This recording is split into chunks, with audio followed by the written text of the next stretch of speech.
natatay ako.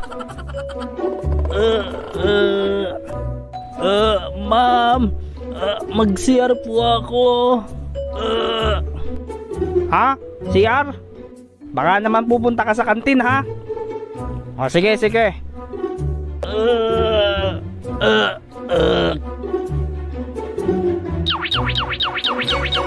Kailangang tiisin, huwag kang lalabas.